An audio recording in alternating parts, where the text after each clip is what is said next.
Oh wait, I think I just got paid. Nice. Let me take a look to the shopping list here.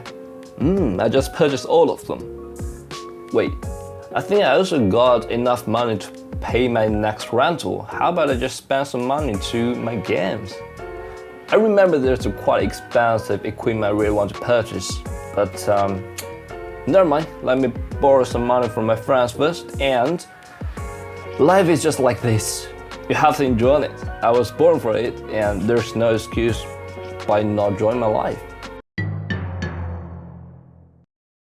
How's it going, ladies and gentlemen? Welcome back. In this video, I'm going to talk a very interesting topic, and that is why the rich get richer while the poor get poorer. I will compare the rich and the poor. In this video, I'm going to talk in four perspectives. The first one is from very up level, which is from the macroeconomic point of view, while the second is from the purchasing habit point of view, and third is from the mindset perspective, while last but not least, the living environment. No time wasted, let's get started. Let me ask you a question first. What do you think the percentage that the top 10% of the richest people in this world own in this world? Option A, over 25%. Option B, over 50%. Option C, over 75%. And option D, 95%. I will give you 3 seconds to think about it. The answer is option C, over 75%. More specifically, which is 85%. As we know, our society is continuously generating money, and this money and wealth is distributed to the citizens. Therefore, the first question is, what generates this wealth and money? Either the workforce or the capital. For example, here I got a table. In order to sell this table, I have to first manufacture it. Therefore, I will have a lot of workers, either to make the raw materials, and second is how to assemble all the parts together and to create this table and then sell in the market. This is how things are generated and sell and create wealth in this society from this very simple example. Yes, indeed, this table or this wealth is actually generated by those workers with their hands. However, the question we have to ask here is, who plays a more important role, either these workers or the company or the factory? Actually, there's a very interesting topic mentioned in Short of Economics note, which I'll append the link here, so feel free to check this video out. In this book, it mentions more important role in the society. They will definitely get a better return and take the most profit from the business. Same for the example I mentioned earlier for this table. Yes, it is actually created by those workers with their hands. However, the more important role is actually the factory, the boss. Without those kind of machines, without the budgets, actually these workers cannot even start their work.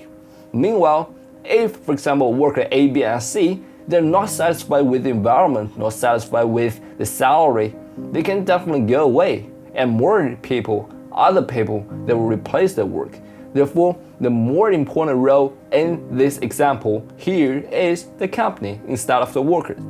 Therefore, most of the profit actually gained by the company. For rich people, they have definitely distributed their wealth in different sectors, and therefore those kind of capitals actually generating money for them. Here is an example. As we know, in the predator pyramid, the lowest level or the base level are the plants, such as grass and trees, while the highest level is human. Some time ago, since there were a lot of pests, people invented pesticides to kill all those pests and to protect the grass. However, those harmful chemicals in the pesticide, even though they were spread in the lowest level, however, in the end, such as the food chains, all those kind of harmful chemicals will go eventually to human's body.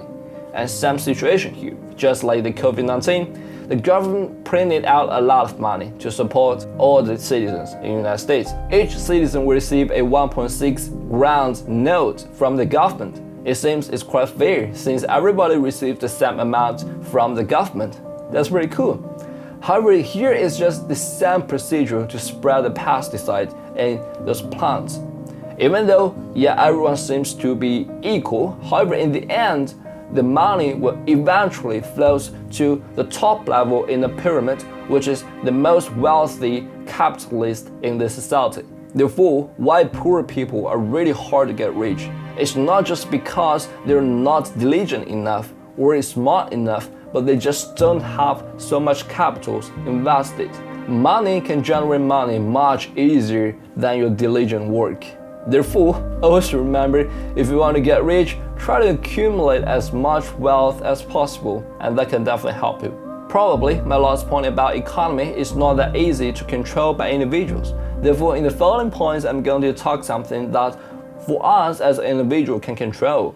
The first thing is about the purchasing habit. The poor will only purchase the things that they really enjoy, while the rich will only purchase the things that they can afford. Our first impression about this statement might be vice versa, since only the poor people will purchase the things that they can afford, while the rich people, since they have already got enough money, they won't care about it, right? This is from our instinction. However, the truth is vice versa from our instinction. Here is a typical example I encountered in my life for a lot of times.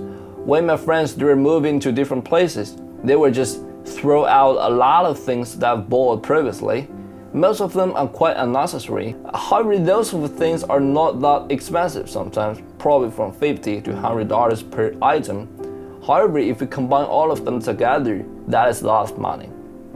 On the other hand, poor people, they may just don't care about the budget at all. They may just take some loans to take some debt in order to purchase the things in the future. However, those kind of debt can really suck up their wealth in the long term, since when you're paying to those loans, you're not only paying to the money that you borrowed, but also the interest generated. Recently, I watched a very interesting documentary from BBC about the Gordon Wilson. Gordon is a top-level seller to sell the most luxurious things to the richest people in British.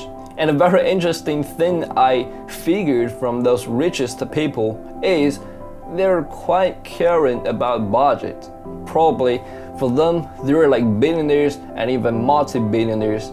The truth is, even for a $10,000 budget, a item, they really care about the money. This actually reminds me of a very interesting comic book I read when I was in primary school. The uncle is very greedy and also thrifty to the money.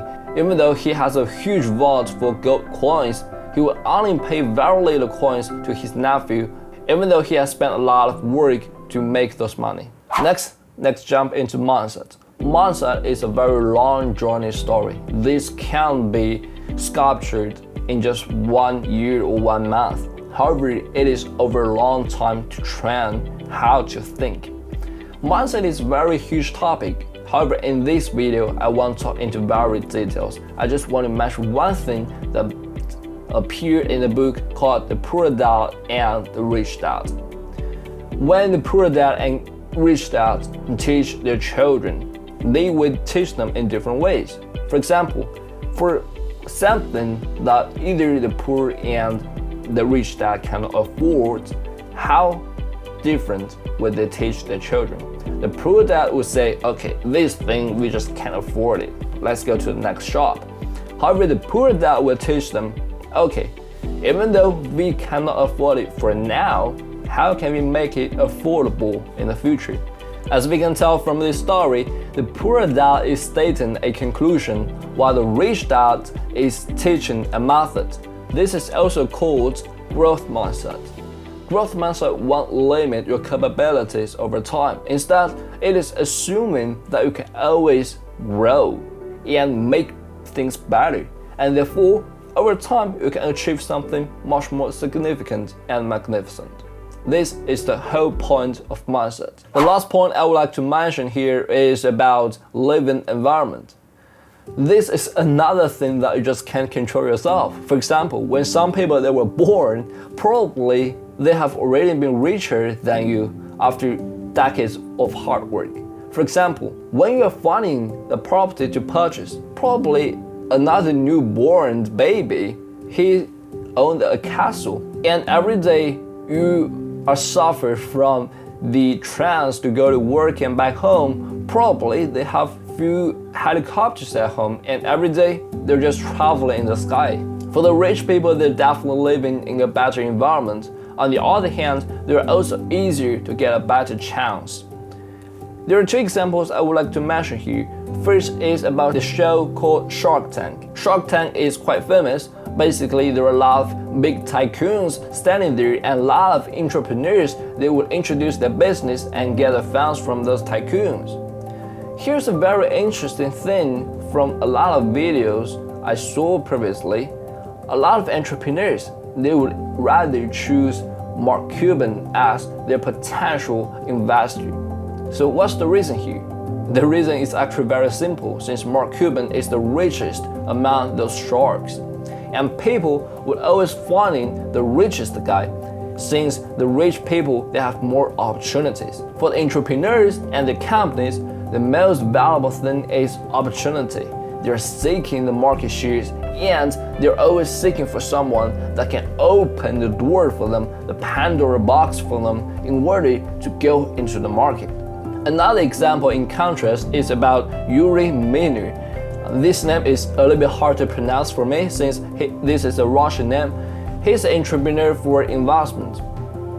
And in 2010, he invested $200 million to purchase the Facebook shares with a valuation of $10 billion. This is a very successful investment in the entire history. However, at that time, Yuri just not that successful or easy to get a deal done. First, he's a Russian, since Americans may not prefer Russia investment. The second is because he's not famous at all at that time. Those $200 million are not solely owned by him. And for big companies such as Facebook at that time, they might have some other options, but they just don't want to take this deal, since this person is not that well known and can't just bring that kind of impact to the company based on this investment. Therefore, the rich people have a much higher chance to get a better deal, since they're not seeking opportunities from the outside world. Instead, a lot of other people are seeking help from them. Therefore, when the people are seeking help, they can definitely make a discount. And that is why for the rich people, they can easily get a much higher chance to get a successful deal. In conclusion, the rich can get richer and poor can get poorer easily. However, you don't have to be so pessimistic about your scenario so far, since you should always remember, according to the mindset, if you are willing to change, things will be changed. Hopefully, this video can help you. If you have any questions, comments, please leave them below. And please smash the like button and subscribe my channel, since this is a very great motivation for me to make more quality videos for you.